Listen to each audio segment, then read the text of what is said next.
Vai lá, começando mais um vídeo de uma pesadaço pra vocês aí. Hoje eu vou estar trazendo aí mais um vídeo da Baikona aí. Que nós, quando vocês verem aí, mano, nós colocamos um escapamento socando nela aí, tá ligado? Escapamentão pra fazer barulho mesmo, moleque. É, aquele naipão. Se você não sabe que escapamento é esse, eu vou mostrar pra você. Então já se inscreve no canal, compartilha. E agora eu vou mostrar pra vocês aí o escapamento. Deixa o like aí, por favor. Se liga, rapaziada. Aí. Aí, ficou pesado, ficou não? Chave, né? Então, vou tá fazendo barulho aqui nesse vídeo pra vocês. Aí, ó, agora sim. Tá fazendo barulhinho aí pra vocês. E só vamos. Mano, tá chovendo pra caramba, não dá nem pra nós gravar um treino de grau com escapamentão, tá ligado? Dá até dá, né? Só que é perigoso pra cair aqui rapidinho. Caramba, será? Sei não, rapaziada, acho que não, hein? Vai gastar todo o pneu, mano. Fica derrapando o bagulho, tá ligado? Fica uma merda. Ai. Vamos pegar a barulhenta aqui, ó. Se você não assistiu o vídeo do escapamento, assiste lá, mano. Se liga.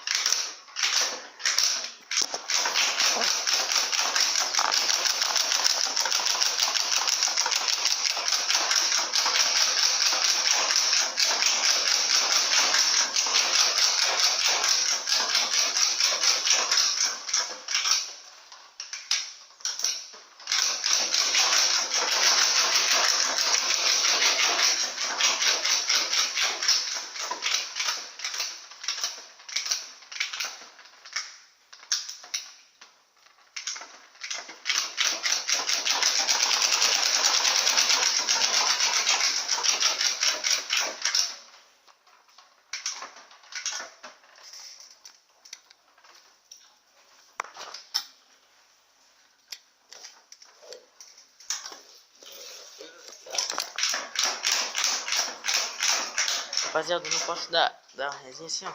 Porque senão cai ali o escapamentão, tá ligado? Aí não é ruim. E o bagulho ficou bem firminho ali, mano. Não caiu mais não. Vou posicionar a câmera ali, vou deixar ali gravando. Pra vocês verem como é que tá o barulho, tá ligado?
Deu aqui.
Certo, rapaziada, barulho que tá aí, ó. Certo? Até a tampinha da vidro de óleo é amarela, tá ligado? Ai, ai, cansou aí, mano. Fechou, rapaziada? Sério. Opa, voltou a luz, família. Se liga. Ah, moleque, fechou. Certo, rapaziada? Seja feliz independente do que aconteça aí, tá ligado? Eu fui lá, gravei um par de vídeo pra vocês aí, mano. Vou soltar tudo pra vocês aí, tá ligado? Enquanto tinha acabado a luz, cheguei agora que voltou o bagulho, tá ligado? Então seja feliz aí. Falei, vou gravar, né, mano? Nada pra fazer, vou gravar. Fechou? Fiz esse vídeo aí, barulhando tudo. Fechou? E é nóis. Tamo junto até o próximo vídeo. Fui. Oi. Fui. Já acabou.